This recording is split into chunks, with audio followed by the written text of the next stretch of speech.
So, that so much has come up in the groups, and they've been so rich and so many strands to explore. And I think everyone's getting that sense that this really is a rich practice with a lot to it and a lot of nuance to it.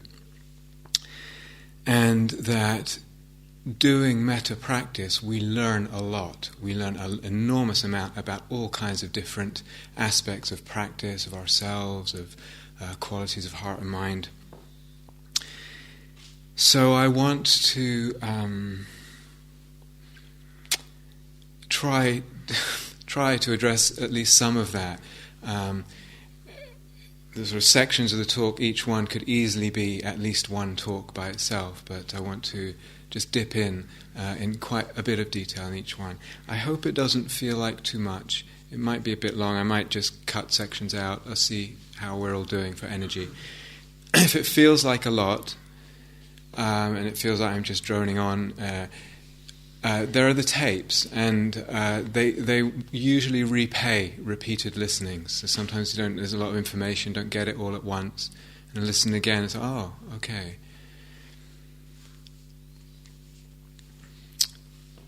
So sometimes we're doing the metta practice, and I'm sure everyone has encountered the period of time when it just feels mechanical. And if you're saying the phrases, it just seems like you're turning some rickety bone construction of something or other. There's nothing really going on there. Well, first to say, in a way, that's still really, really okay. You're still putting the mind to very good use there. It's okay if it's mechanical. It's really okay that sometimes it's mechanical. Chris was talking last night about the inner critic. Is not the inner critic, it might not feel like it, if I look at it closely, is that not just a mechanical contraption? It runs on habit. It doesn't sometimes feel that way. If I look at it, it's just a mechanism of habit, of thought, and as Chris was saying last night. So what's the problem with the metta being a bit mechanical at times? At least I'm feeding something in that's actually wholesome, beneficial, planting the seeds, moving in the right direction. So fine. And we do want to, as I said, be creative, be responsive, to reinvigorate the practice at times, to juicen it up a bit if possible, to find ways to do that, to be flexible, to be playful. And this morning I used this metaphor, which is good, but it's also limited in some ways, of sailing and a big sailing ship with different masts and sails and a possible engine and all that, and being able to really respond to the currents, the wind, etc. And practice is just like that. Metta practice in particular, actually all practice is like that. And just delineating, just for now, 3 kind of boxes. So you could say 3 configurations of sail or whatever. 3 boxes, 3 modes in which we might be practicing. I can't remember if I said it in here this morning, but I certainly said it in the groups. One is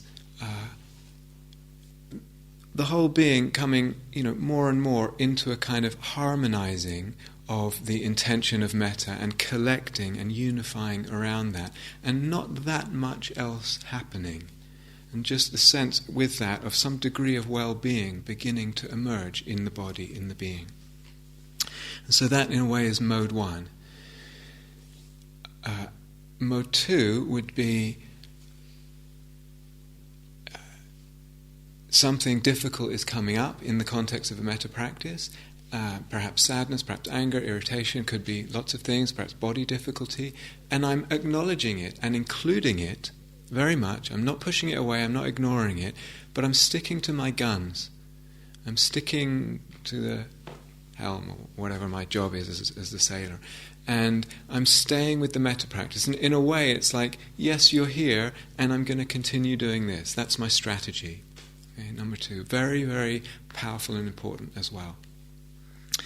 And number 3 is, okay, the ocean is throwing all kinds of stuff, and I am going to let the metta practice go. the formal metta practice, and actually turn towards the difficulty and find ways of responding directly to the difficulty in ways that are healing and helpful. And so that might be completely taking the sails down and turning the engine on, or something like that. Now, in the context of our life and a life of practice, all of those are important. And I would say we want to learn to be able to do them all over time, and we really can. In the context of this retreat, we're emphasizing, leaning, encouraging the first one, if possible, at the times when it's possible. We want just gently, without forcing, want to tend that way, encourage that. We're a little bit prioritizing that, but we're open to the others, certainly. And in life, of course, we don't know what the ocean what the ocean conditions will be. So we have this flexibility of response.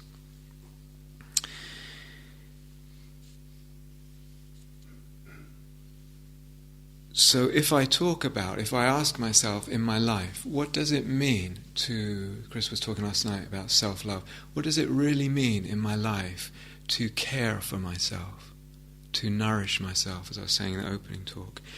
Two big parts of that, of really caring for myself. One is being able to be with what is difficult in a caring way. To be able, in my response, in my meeting what is difficult, to have that be skillful and helpful and caring. And that's one big part of caring for myself. And the other part is this learning to actually nourish myself through gently, without force, developing a sense of well-being and cultivating that sense of well-being, that harmonizing and unification. Two big parts. And I would say caring for what myself in life includes both. It includes both. So I want to go into each a little bit.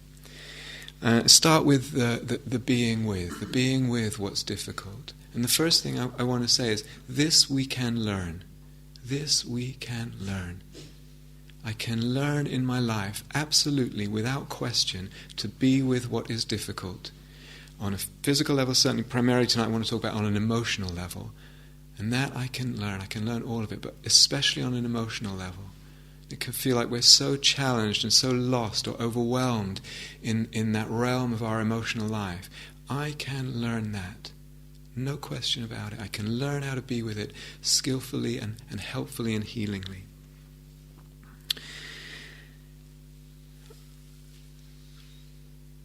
Lots, the range of difficult emotions we can have as human beings, and even in the context of metta, is huge. So I'm not going to go into them all. I'll leave some out. But one thing that was coming up in groups, and I would very much expect it to come up on a metta retreat, is sometimes actually what happens is, because we're working with a heart-opening practice, this practice of heart-opening, the heart does open, and sometimes it opens in actually a very lovely way. What's coming through is very lovely, but we're so unused to it. We're moved or touched or open to life, to others, to ourselves, to existence. And what's coming through is beautiful. Maybe even some bodily energy that's actually quite strong, maybe even pleasant. And all of it, there's an opening. And with that, there can be, and there often is, fear of opening. Fear of the unfamiliar and fear of vulnerability. So this is extremely common. I think it's really important to realize that we are actually in control here. It may not feel like that, but we are actually in control. We have the foot on the accelerator pedal. We can back off practice when it just feels too much, and just stop and open our eyes, do something else, whatever. We are in control if it really feels like too much. But we learn actually that gradually we can open more and more, and we can learn that what feels that our safety is threatened, or what feels vulnerable, actually isn't in itself. It's actually a lovely, beautiful resource. It's just that it's unfamiliar, and we may be pasting on a past habit of interpreting things as unsafe and vulnerable, all of which is understandable. So we can take it gradually. if that seems to be happening either energetically in the body or the heart feels open to something, or moved or touched, and you feel like there's tears, first of all, this has come up in every group, it's really okay to cry in here. It's really okay to let whether it's tears of beauty or being touched or sadness or whatever it is. It's really, really, this is a space that allows that, and it is safe for that. If it is something that's actually lovely moving through, like we feel like we're opening, or so an energy is coming through, or we're touched, usually, in fact almost always, until quite far down the line, when we open, two things are happening at the same time and we don't often realize. Fear, as I said, on the one hand, and loveliness on the other hand. Fear and loveliness. Loveliness goes with opening. We may not realize it at first, and we may only notice the fear. So a first step is actually just to have a little bit of space, sit back a little bit, and notice two things going on. There is the fear, I'm not ignoring that, I'm not pushing it away, I'm not denying it. And there is also the loveliness of the opening, whatever kind of opening that is, energetic, emotional, whatever. I've yet to encounter someone who, given the choice of fear, which is unpleasant, and loveliness, which is pleasant, does not put all their attention and get sucked into that which is unpleasant and difficult, the fear. Why that is, I don't know, but it seems to be pretty common. So just having the space, seeing that there are two things going on, not pushing it away, and just saying, well, I just lean over into letting myself feel touched by the loveliness, feeling it, dipping into it.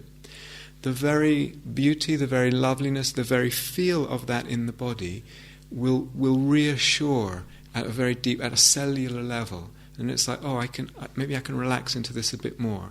And it calms the fear down without denying it.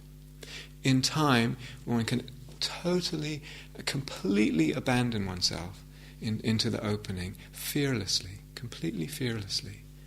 And that comes gradually and with time and with practice. If we just get a bit of space and just incline the awareness in a certain way. And we learn that we can trust our opening. We really can trust our opening.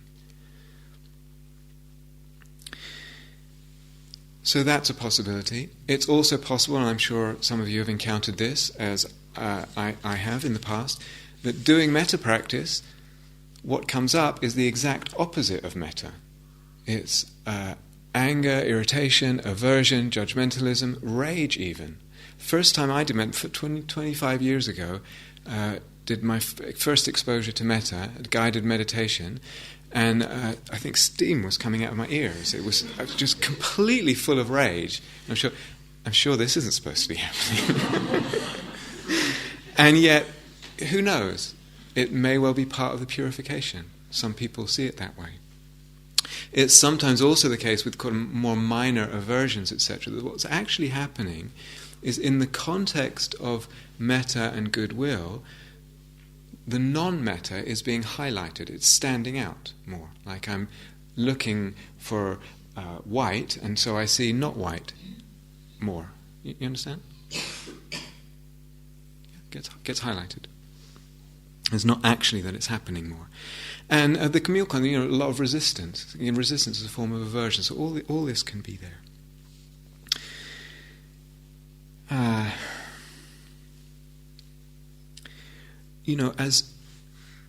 As human beings, but very much so as practitioners, we want to, in time, really get familiar with our emotional landscape and really learn to befriend it and navigate it, and as I say, skillful response to it. So it's interesting, and again, this has come up a little bit in the groups.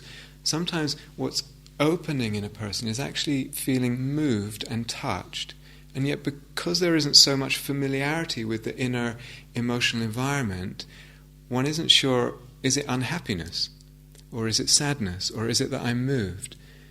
And this, over time, it's important to actually begin differentiating these, because they're actually very different, and they move in different directions, and they require different responses in a way.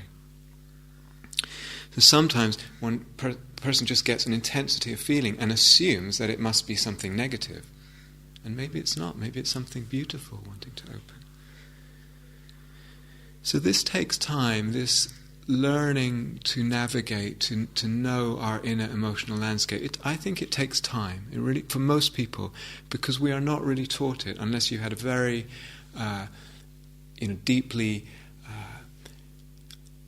emotionally educational and healthy upbringing. It probably wasn't there, and it's not really there in the culture. It's not really talked about much. So a lot of us have to relearn this. And people share with me, well, I get it, but I have to really realize that, the last X years, I've actually been living in a kind of habitual self-distraction and disconnection from my emotional life. And they say to me, it's my habit to watch TV in the evening and drink a few glasses of wine, especially if I'm feeling a bit iffy. And so, if I do that, and I do it again, what can I expect from that? I will be disconnected. I will have, in relationship to my emotional life, a sense of fear of something, heaven knows what's in there, and I'm not sure if I want to go close. But we can learn this, we really can, and to me it's one of the most beautiful journeys a human being can take, is learning to open and learning to befriend and become familiar and navigate that whole territory. And to care for it all. If we don't, and I meet so many people, and the truth is I meet even practitioners, insight meditation practitioners of 30 plus years standing, who haven't taken that time to do that. And the result is insecurity, a deep existential insecurity in life, a fear of oneself, a fear of how one is with others, spreading out into all kinds of ways.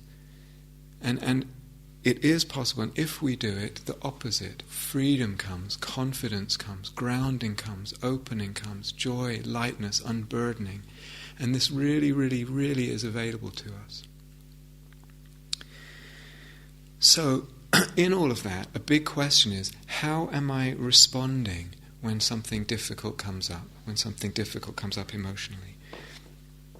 Do I judge it? Do I dismiss it? Am I overwhelmed by it? Do I sink into self-pity? So those are all options. Or am I touched by my own suffering? Am I moved by it? This is really helpful now in terms of practice suggestion. A gentle questioning, a gentle interest in beginning to notice what are my responses to difficult emotions inside. And someone a while ago was saying, such and such happens, something like this sort of thing happens, or I do something like this, like I act in a certain way, and then I feel fear and guilt in response. Okay? But then what was really interesting was the response to that, and said, and then, and they weren't even realizing they said this, and said, I can't believe this is still here. After all the practice, I can't believe it's still here. And they said, oh, Jesus. And they just moved on to the next thing they were saying, completely unaware that was a response of judgment. It was so habitual. And this goes on a lot. It's so habitual, the quick kind of film of judgmentalism that wraps itself around some emotions. So to have a bit of space to soften and really notice that. In that space, a witnessing, and a curiosity. And then perhaps, through that spaciousness, we can experiment a little bit. What if I relanguage this and take Jesus out of it? What if I change the tone of voice? Or bring Jesus in a different way? Even better.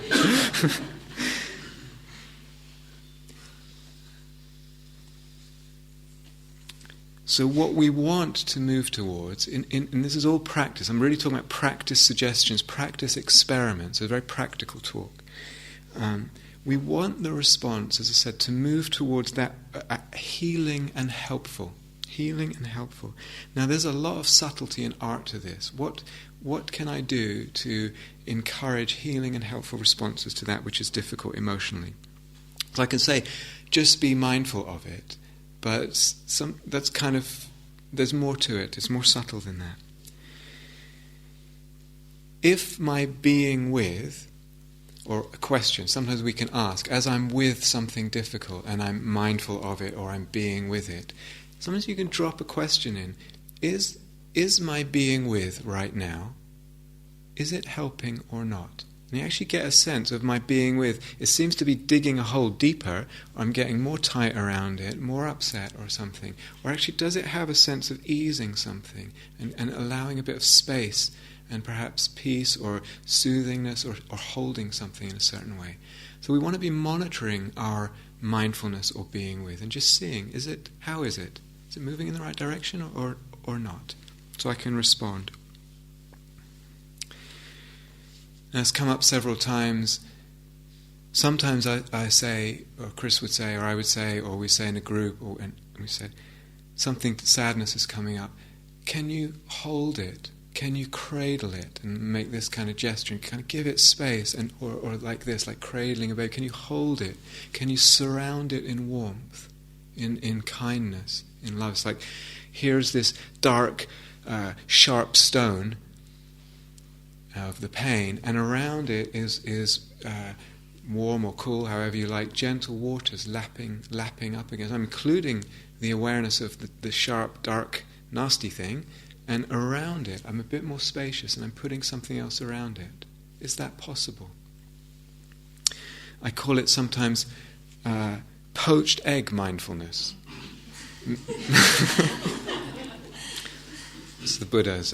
No, it's not. Meaning, if it's not obvious, the yolk is in the middle. That's the difficult, stuff, and around it is the white. It's surrounded it. It's embracing it, and we get a sense how to do that.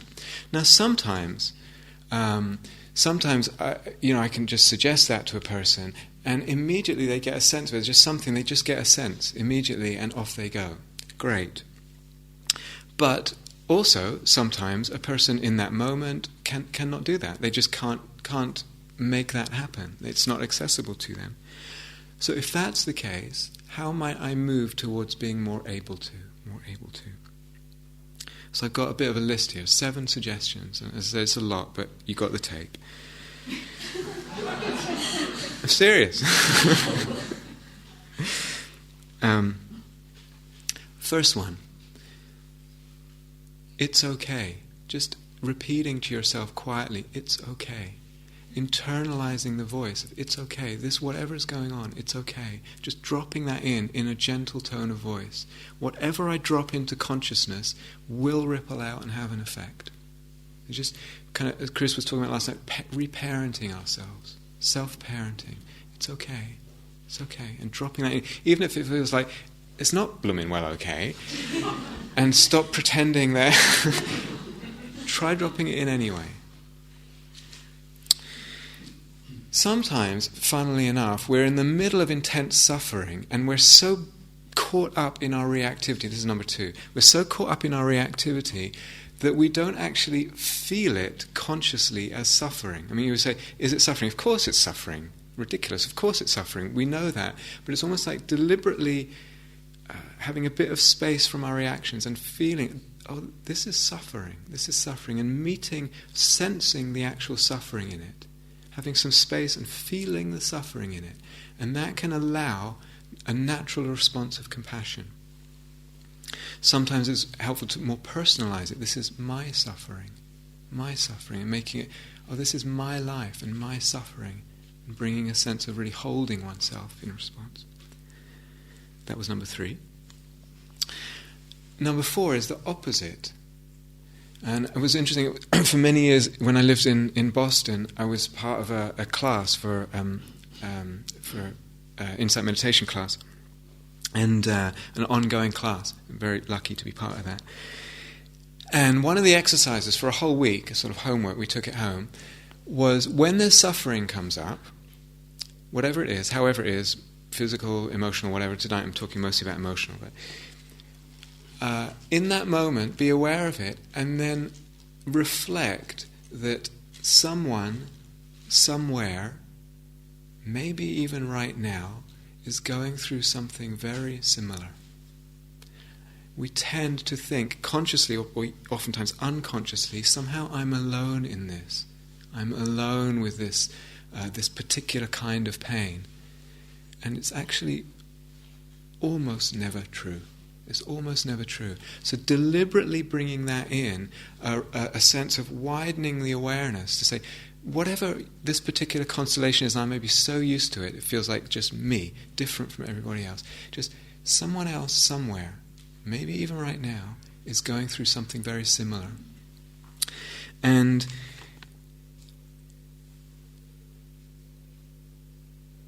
what that can do, basically, is open the consciousness and open the heart.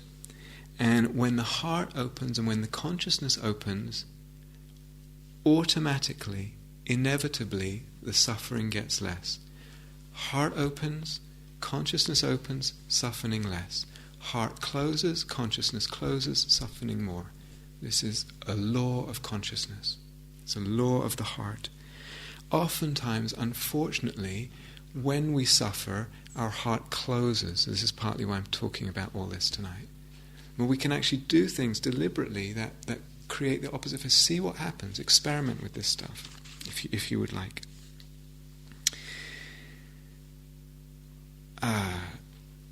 Number 5. How would I respond? I'm just imagining, here's this difficulty that I'm going through. How would I respond to a young child? And you can make the age up yourself, 2, 3, 4, whatever it is. How would I respond to a young child who came in the door and came up to me and just poured out, maybe in a quite inarticulate way, poured out a description of exactly the suffering that you are in? What would you say to that child, or how would you be with them? And somehow externalizing it in the imagination, we can then internalize it.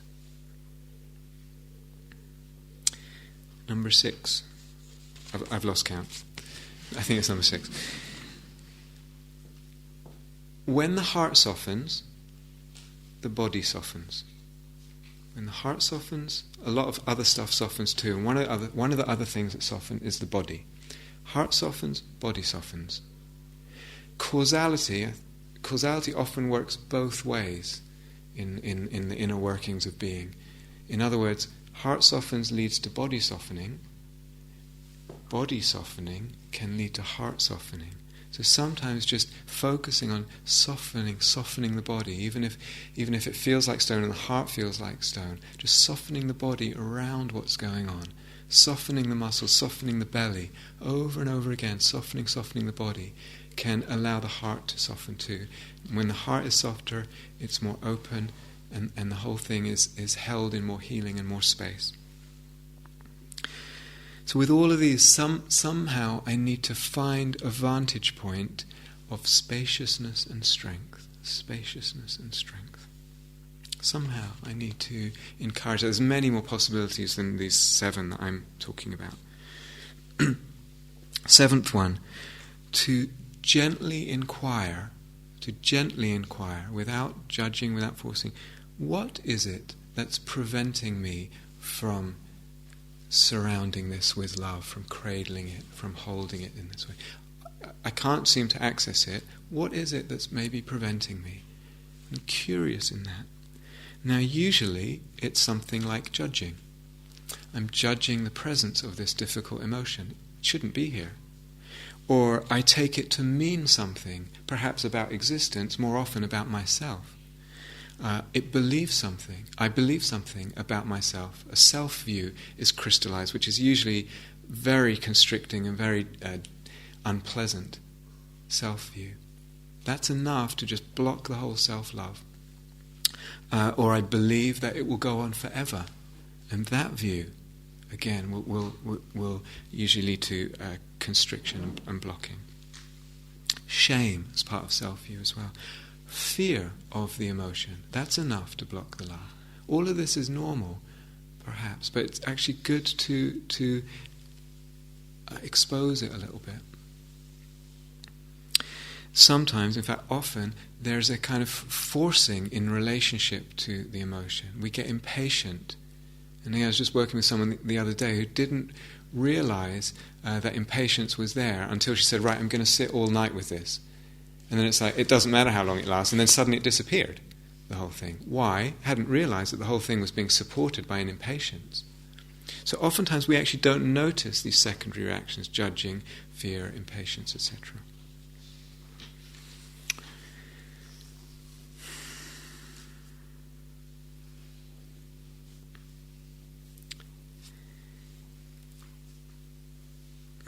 I should really do this in a whole other talk, but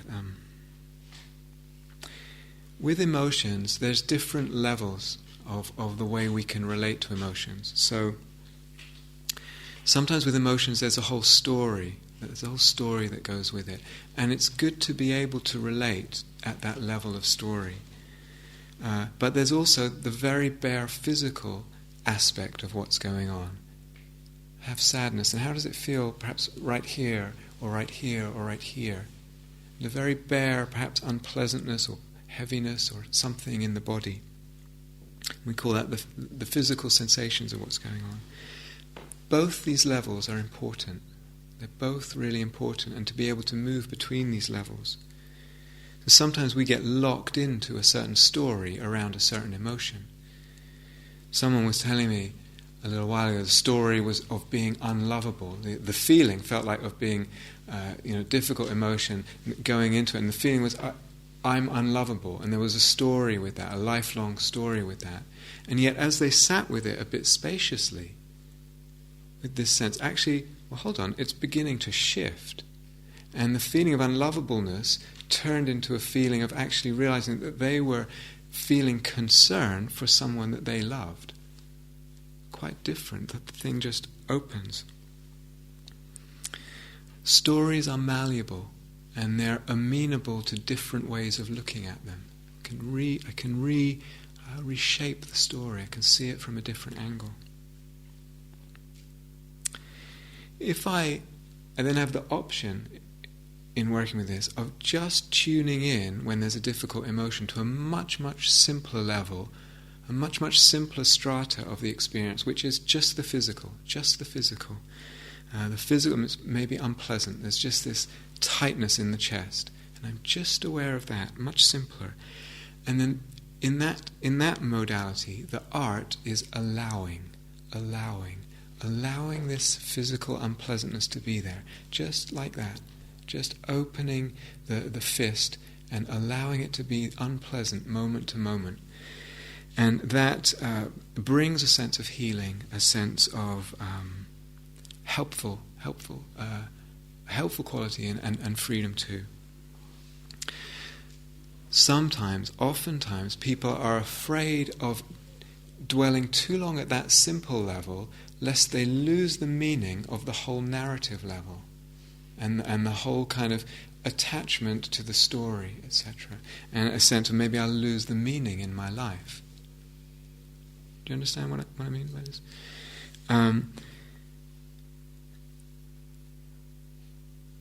It's possible as a practitioner, as I say, to learn to move between both these. And actually even in one session, to move between the story level and the sort of very simple level, and the story level and the very simple level. And there's freedom in that movement. And it reveals something about the truth of all this emotion in our emotional life. We begin to see, slowly it begins to dawn, if we're really open and really honest with ourselves and really looking carefully, it begins to dawn the constructed nature of all emotion. The constructed nature of all emotion begins to reveal itself. I have to be very careful, and this is why it would be much wiser to do this over several talks just about emotion. So we have to, again, have a wide range here. I really, really have to respect my emotional life. I really have to honor what comes through, and especially the difficult emotions and the joys, and not dismiss them or overlook them or ignore them, anything like that. I really have to respect them on one side and be able to go into them and work with them. And as well, I in time, I have to have this full integrity of looking and actually see, what is this emotion? What is this whole business of an emotional life? What actually is going on here? And that is mostly hidden to the first glance. It's something actually quite profound is going on, not immediately obvious. So I have to be careful not to disrespect, and at the same time to be courageous enough to fully expose what might be going on there. If I'm really quiet in meditation sometimes, I can see an emotion, I can catch it being built. Has anyone ever experienced that? Ever? Maybe not. Some nods. You can actually catch an emotion being built. There's a sensation in the body. I mean, it can happen in different ways, but for example, a sensation in the body, and then a thought that gets connected with that sensation, and or the sensation is interpreted a certain way, and barabim barabum, there I have it. And I'm in, and I know this one. I've had this before. And that connection, through habit, so quick, below the radar of consciousness. So interesting, and something in a very, very, as mindfulness practice just gets really quiet, not blocking any of this as we watch it, not stopping anything, not trying to stop anything, just allowing everything in consciousness, in awareness, and that very allowing, the thing just doesn't get constructed. I'm not stopping anything, I'm just giving lots of space, and it doesn't get constructed. Very interesting. So the whole realm of emotions is not quite what it seems at first. Not quite what it seems at first. I have to have both. The full respect, the full ability to go into, and the full fearlessness of really unveiling the real reality about it all. Metta practice is part of this. It's part of this learning about the constructed nature of emotions, actually using that to our benefit. So when I was saying this morning, and we drop a different phrase in, and can you notice in the sensitivity to the body that different phrases have different resonances? Well, what's happening there? We're actually in the business of constructing, in a way, the emotion of metta. But it's natural. We don't have to do anything other than sometimes just drop a word in. I'll say a word, and there will be that resonance, there will be that reverberation. And then I also threw out this morning, while we were meditating, I don't know if some of you played with it, someone said they played with it and it was very strong. What if I imagine touching the person with kindness? Did anyone try this morning? No. What happens then? Sometimes I imagine an action and then I have a feeling. I have the very feeling of tenderness just through imagining the tenderness. Or sometimes, as the other suggestion this morning was, imagining the person smiling and happy. And that's interesting too. I imagine them happy and I feel more, it's like that comes more as well. Did anyone ever try, I think it's from Thich Nhat Hanh, did anyone ever try sitting for a whole period of meditation with a half smile? Has anyone ever done that? What happens if you can sustain it? If you have if you really stick in there and sustain it? At first you feel like this is ridiculous. He's Asian and I'm English. I can't do this. But if you just stay steady through it, what happens? After a while, you cannot help but be happy. That's pretty interesting. It's pretty interesting. What is going on in the realm of our emotions? It works that way. Don't think that it doesn't work the other way towards misery. Emotions, at bottom they're constructed. We're still, don't forget that other wing. Being with, respecting, etc., honouring really deeply. But there's a constructed nature to them too that we want to unveil.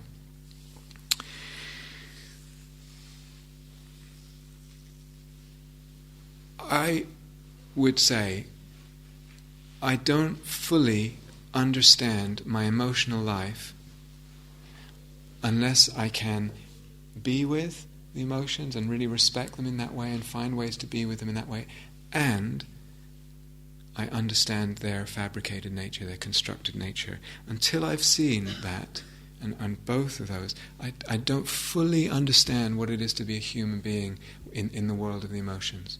And that's a journey. There's a real breadth and fearlessness required to kind of explore both those extremes.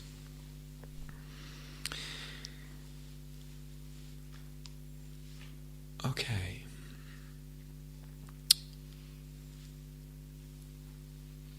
Part 2.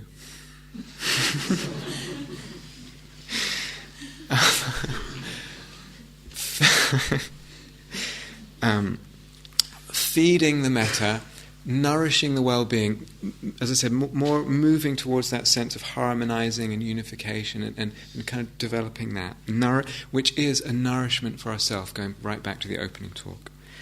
So first thing to say is, am I seeing this practice as a kindness to myself?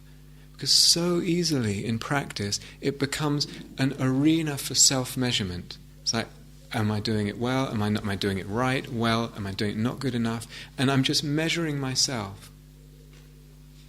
Rather than, see, every time I sit, every time I come in here, every time I go to walking minute, I'm actually giving myself something lovely. Seeing practice as a kindness, really, really important. And I think it was this time last year in the retreat I taught, I really emphasized that at the start almost of every sitting, Gaia, sometimes just lingering there, and what a huge difference it seemed to make to a lot of people. So habitual to see practice as something I should be doing, and very quickly as just an arena for self-measurement. And usually, of course, I won't measure up. So within this feeding, there's this responsiveness and the sailing and all that, and just letting the sail out a bit, and the rudder, etc. So a few different things here. The categories. We're moving, remember, the categories just from easiest, slowly, to widen it to include everybody. That's the function of the categories, nothing more than that. So it's a bit like, sometimes I say to people, it's a bit like you're camping and you're starting a campfire going. And I don't come, I burn, getting my fire going, then I come with this huge damp log and I plonk it down. Well, it's just going to go out, So if it feels, for instance, like the self is really difficult, start with the easiest person. I start the campfire with the kindling and the bits of paper and the little, the dry twigs, etc. Practice is the same. I want to get that fire going, especially metta practice. I want to get that fire going. Then I can take the log and put it on there when it's going a little bit.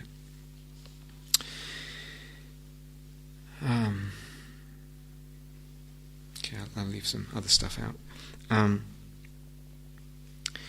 We can also feed the practice in other ways, and some I'll leave it out now and throw it in, perhaps in instructions and things like that.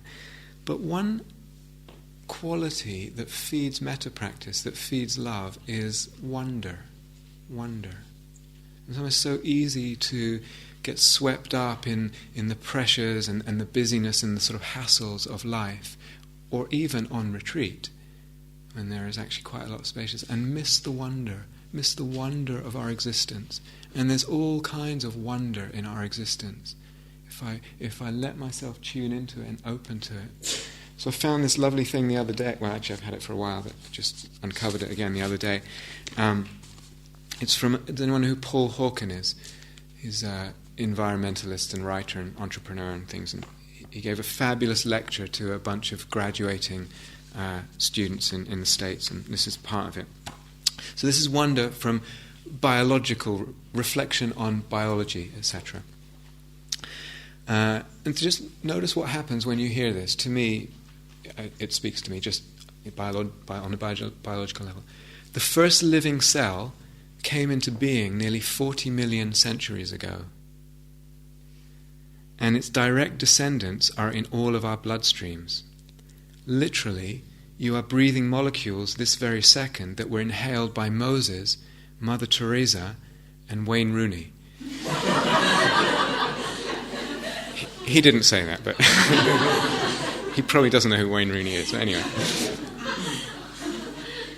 I'm glad that you guys know. We are vastly interconnected. Our fates are inseparable. We are here because the dream of every cell is to become two cells, and dreams come true. In each of you are 1 quadrillion cells. I think that's 1,000,000 trillion cells. 90% of which are not human cells. Your body is a community, and without these other microorganisms, you would perish in hours. Each human cell has 400 billion, each human cell, okay, and there's 1 quadrillion of them, each human cell has 400 billion molecules conducting millions of processes between trillions of atoms. It makes me want to bow, The total cellular activity in one human body is staggering. 1 septillion actions at any one moment. At any one moment in your body, right now, is 1 septillion actions, cellular activity. That's a 1 with 24 zeros after it. In a millisecond, our body has undergone 10 times more processes than there are stars in the universe. Amazing. Amazing. And so easily you can, as you're doing the metta, drop something like that in, drop a reflection, something that, maybe that doesn't touch you, that's fine. There's plenty of ways to get one. Something that brings a sense of wonder in the background or the foreground to help the metta. Later on, he says, also talking about, Ralph Waldo Emerson once asked, he's talking about wonder still, what we would do if the stars only came out once every 1,000 years. No one would sleep that night, of course. The world would create new religions overnight. We would be ecstatic, delirious, made rapturous by the glory of God. Instead, the stars come out every night and we watch television.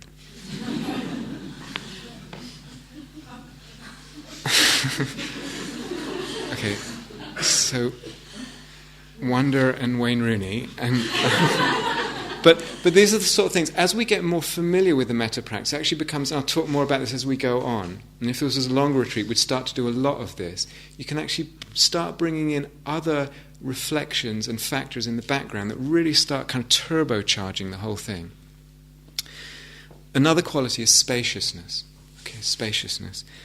Years ago, again, when I lived in Boston, and I was working with my teacher Narayan, I was doing a lot of metta practice at one point, and it was very, very tearful for me. There was a lot of tears coming. At first I didn't know what was, and then I realized, it is this opening. It is this being touched, and the tears of compassion. Very, very, very, very strong and kind of intense. And I was talking to my teacher Narayan about it, and she was so skillful in her response, and she said, well, I don't want to, I can't remember her exact words, I don't want to get in the way of that, because that's something beautiful unfolding. However, metta, as it gets truer, I can't remember her words, metta, as it gets kind of more into itself, more developed, actually has the quality of more spaciousness to it. It's actually more spacious and kind of buoyant and happy, spacious, bright. But she wasn't saying you have to change it or anything, just that. It's a very, very skillful response, and that really helped me, and in time it changed. And of course, there's always a place for tears too. But the point I'm trying to make is that metta has this quality of spaciousness to it when it really gets going. Metta brings spaciousness. Spaciousness brings spaciousness brings metta. It works both ways. So, if we're not feeling very metaphor, and I was doing it in the exercise a bit, what if I just open to a sense of space? I'll come back to it in the retreat because there's different ways of doing that. But one is just a sense of physical space, just opening that out, and it allows a kind of more, a softer sense of metta to come in. So, how can I find the space? Can I be aware of a sense of space? Are you guys okay still? Is it too much? No? Okay. Okay. Another double causality thing. You okay? Yeah.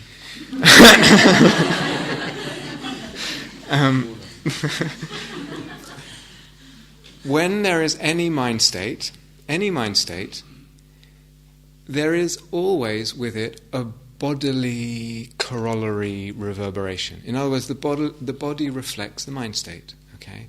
Now we may be more or less aware of this, and we get more and more aware of it with more practice.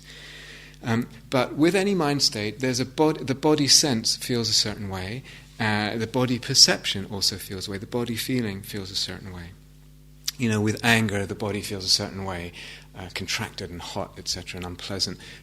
All of it. With metta, maybe a range of ways. With calmness, again, a range of ways.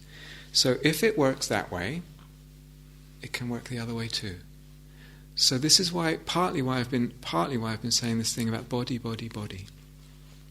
If it works the other way, it might be that it's worth emphasizing, kind of gently finding a sense of, as I said, light, well-being, openness, lightness, warmth, some comfortable kind of tone to the body. Finding that first a little bit, and then, in a sense, finding that softness, that well-being, and then using it as the metta, or interpreting it as the metta, using it as the platform for the metta. Does that make sense if I say that? We can that tone in the body, we can interpret it as metta, and it will become metta. It will become metta, and then we can bathe in it ourselves, or we can radiate it out. So these resonances that we drop in, and say, may I be filled with happiness, may I be peaceful, and that resonance too, I'm feeling that, and that begins to kind of collect and accrue a little bit. And so in time, people usually find, well, it's not like I'm creating the metta so much, it's almost I can acknowledge it as a level of the being and a level of bodily resonance. It might not be that remarkable, but if I have this light, delicate, open attention to the body and sensitivity, it's almost like I begin to get confident that level of vibration is there. Probably very unremarkable, probably, at times more so. And I begin to get sensitive to the nuances there, and kind of, without pressure, without demand, draw them out a little bit. Draw them out in the body and focus them and collect them a little bit. Spread them a little bit. Do you understand? Yeah? Then I begin to wonder, am I developing metta, or allowing metta, or both, or what's going on here? What's going on? Well, that's a question we'll come back to. Very easy in practice, and particularly this kind of cultivation practice, to get into black and white thinking. I'm a complete failure at this, it's not working, or it's, success or whatever. And to let go of that black and white. There's no failure here. As I said, we're just planting the seeds and having faith in that planting the seeds. There's no such thing as failure at this practice. If I just show up and I just keep planting the seeds and have faith in that, it will do its work. I absolutely promise and guarantee that. And I've seen it so many times in so many extraordinary ways. Over time it bears its fruit. But that means that we have a spirit of not getting sucked into this black and white success-failure thinking. Cultivation practice requires perseverance, persistence, which sometimes is steady, patient, sometimes even just slog, mechanical slog, going right back to the beginning of this talk, but includes this playfulness and this responsiveness, this experimentation.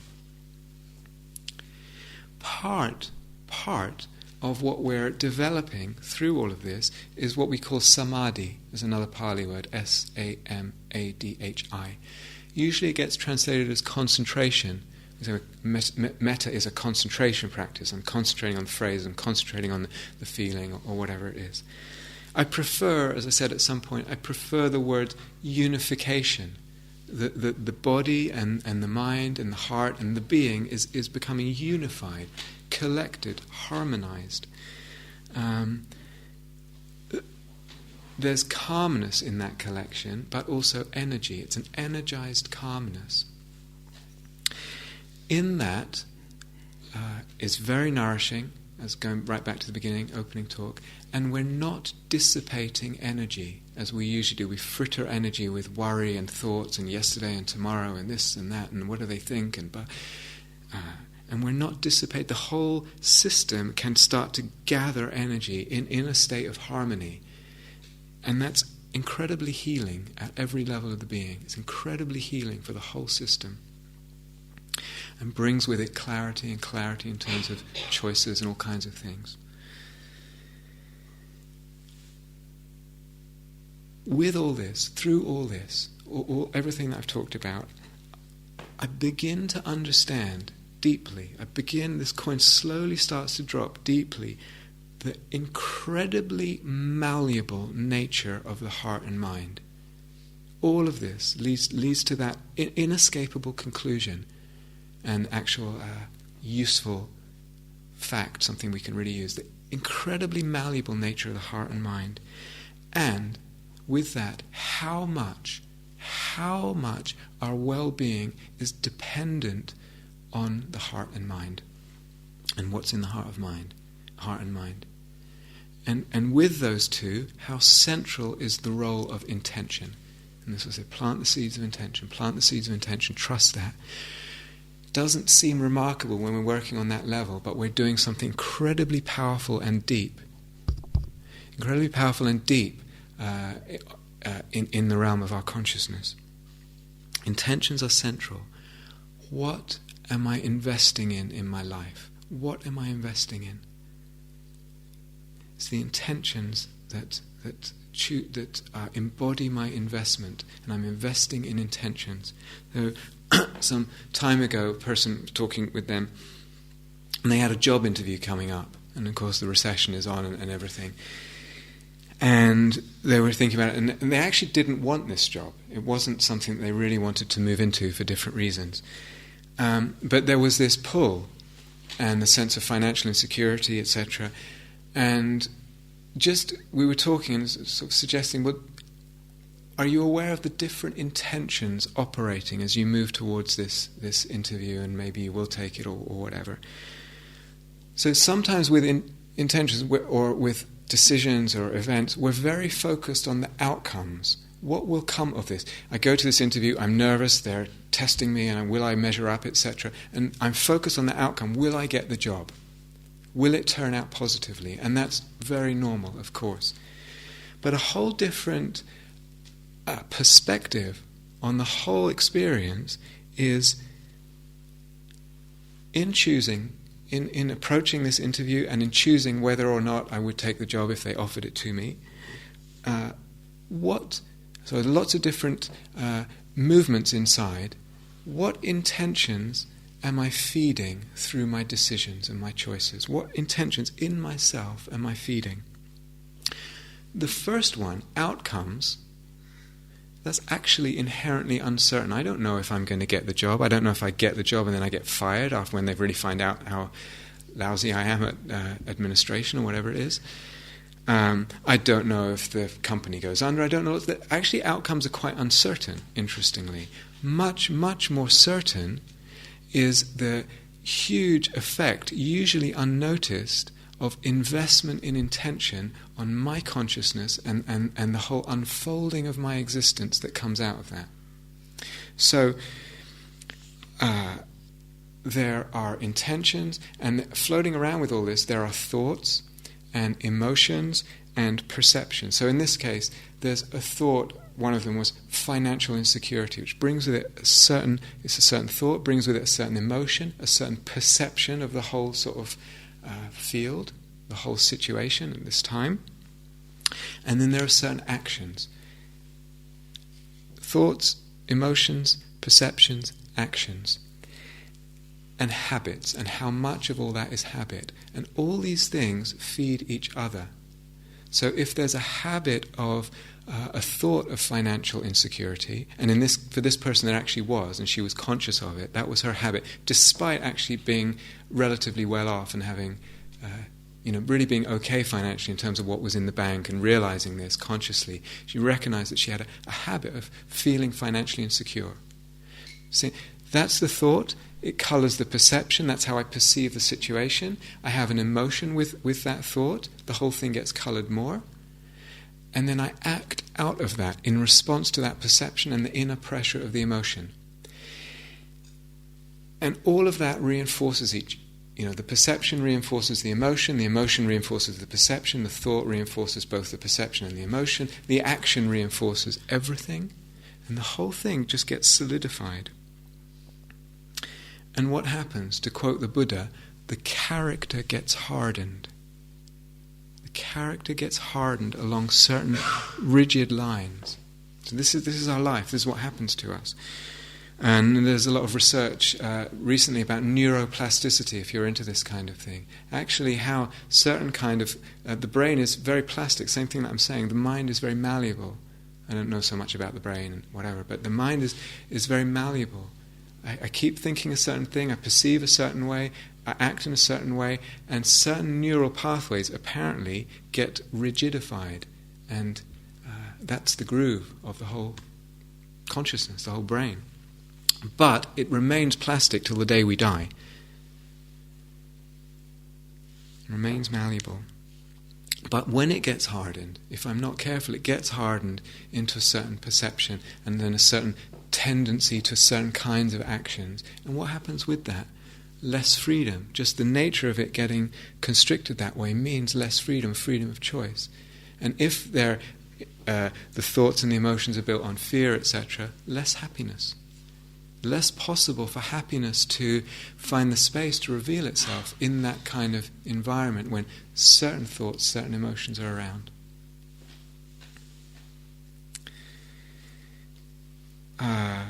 Somehow she was telling me as well, and I can't remember exactly, that she knew someone or something. There was a 24-year-old banker working somewhere who was talking to another 24-year-old banker, and one of them was leaving the bank and the job at the bank and the security of the job at the bank to go to university. And the other one said, "Are you crazy? What about your pension?" 24.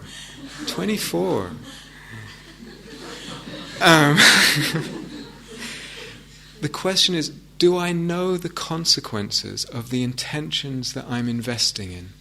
And oftentimes I don't. It's not an area that I really pay that much attention to. So I talk about what's my real investment portfolio. My real investment portfolio is actually in beautiful intentions and the cultivation of beautiful qualities of heart. And they will stand me in good stead no matter what happens in my life. And I know that in the core of my being. And practitioners practice a lot, knows that and lives by that. That is the more secure investment portfolio than anything that seems solid, more bricks and mortar and all that. It takes a lot of insight to actually really, really internalize that. You can begin to see. I'm not suggesting anything other than to explore it. And it's not necessarily easy to be aware and to be honest and clear with oneself. What is the movement of intention there? So in this case, with this person, I actually suggested she list the different intentions and kind of list, and then have a look and say, which are the ones that I want to get behind that are helping me, and which are the ones that perhaps I don't want to get behind. They're actually more about fear.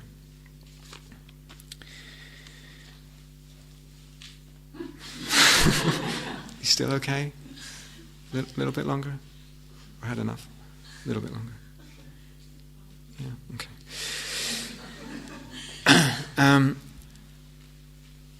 One of those things, talk about emotions, thoughts, perceptions, actions. Actions are part of that whole mess of multiple feedback loops. They're actually part of it. So the actions we do in the world actually influence the heart very much, very much. And again, this is something we can be aware of, but also take advantage of.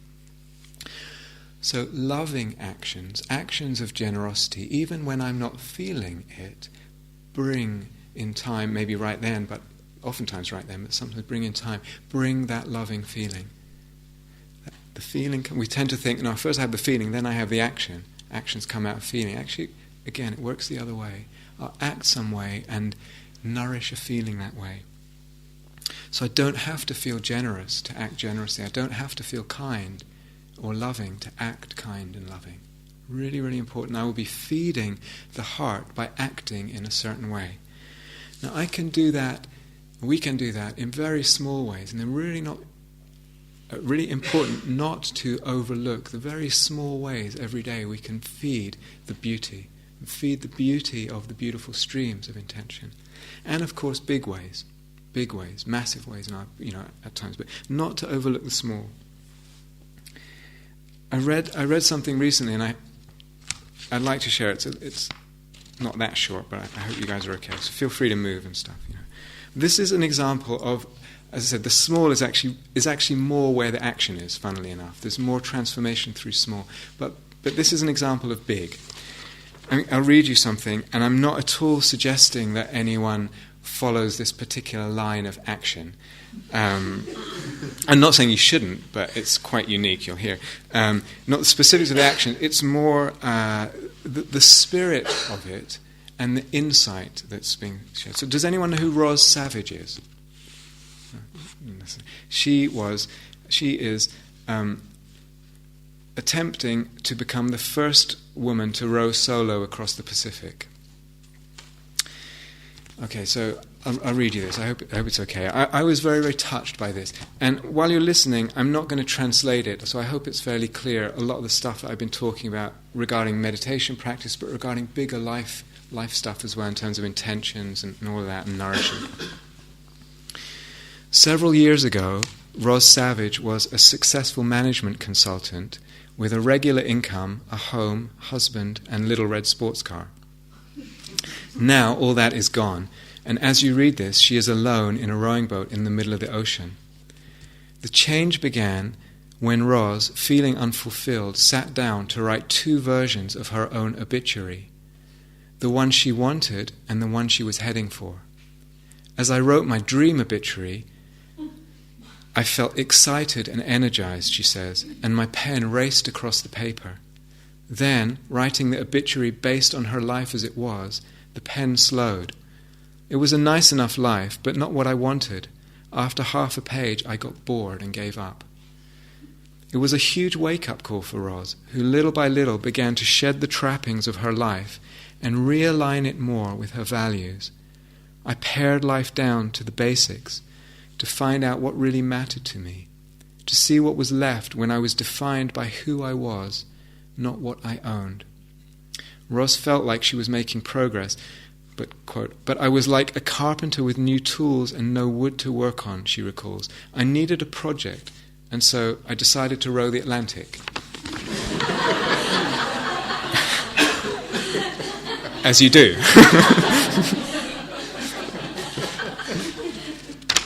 I used to believe I couldn't have an adventure, she says. I just wasn't that kind of person. As her perspective changed, Roz first thought hypothetically about what preparations would be necessary and then divided it into small steps. There's so much insight in here. I'm not going to translate it, but just... by the time I'd finished this list, broken down to a fine level of detail, she says, there was nothing on it that I couldn't do. Then talks a bit about on her Atlantic crossing. Her Atlantic crossing saw her battle 20-foot waves, break all 4 of her oars and be isolated without communication systems for the final 24 days of the row. She overcame self-doubt, depression, and continually wanting to give up. It was, quote, very scary and the toughest thing Roz has ever done, she says. I was quite shocked by the ruthlessness of the ocean. I took it very personally. But eventually, this is very dharmic, translate a lot of it, it's wonderful. Eventually I realized it was just obeying the laws of physics, doing what oceans do. And I had to get on and do what rowers do, row. Despite the dangers, Roz feels more secure now than ever. I have found that everything I need lies within me, which enables me to have tremendous confidence that I can deal with whatever the future may bring, she explains, adding, it was fear that kept me stuck in a job I didn't like, earning money to buy stuff that I didn't need. When back on dry land after 100 or so days at sea, she feels a bit like an alien observing human society from one step removed. She continues, I see all this busyness, pursuit of wealth and possessions, all this consumption, and wonder what it is all for. My goals in life are to be happy, healthy, and wise. I would have thought these are fairly universal human aspirations, but our behavior generally doesn't support these goals. She feels there are, however, increasing outbreaks of common sense, adding, I hope that soon there'll be a collective awakening before it's too late. As Rosa's life changed, it became clear to her intellectually, emotionally, and intuitively that we have to look after our planet, etc. And then it talks about how she actually became an environmental activist and a UN ambassador for the environment, and so doing a lot of really fantastic work for the environment, etc. A little more, it says, this is probably something she figured out while she was rowing. I worked out that each of my rows takes across either the Atlantic or the Pacific. I worked out that each of my rows takes around 1 million oar strokes.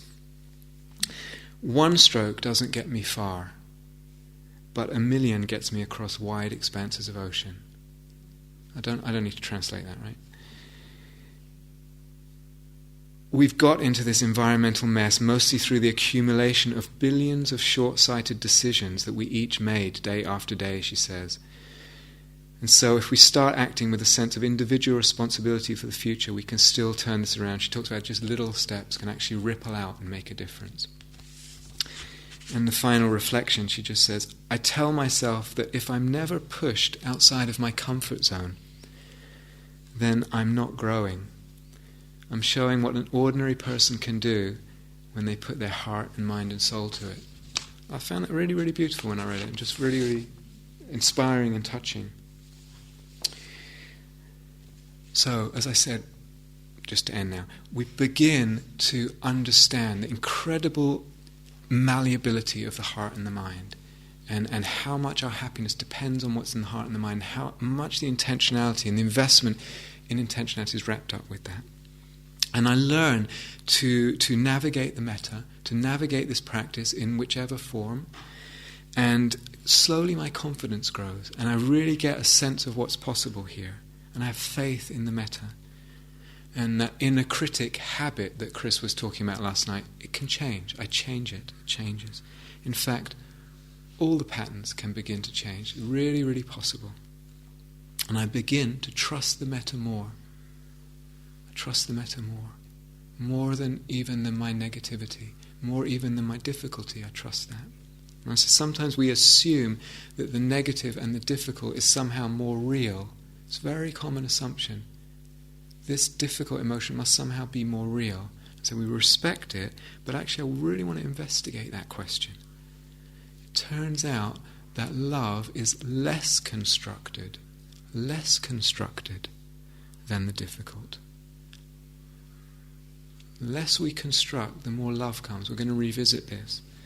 We're actually, we could say, allowing our Buddha nature, our true nature to reveal itself, allowing by building other stuff less.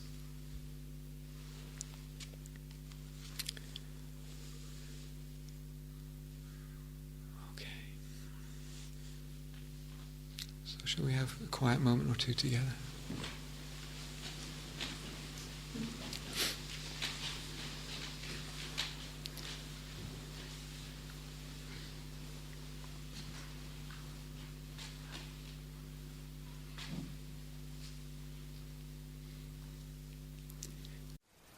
Thank you for listening.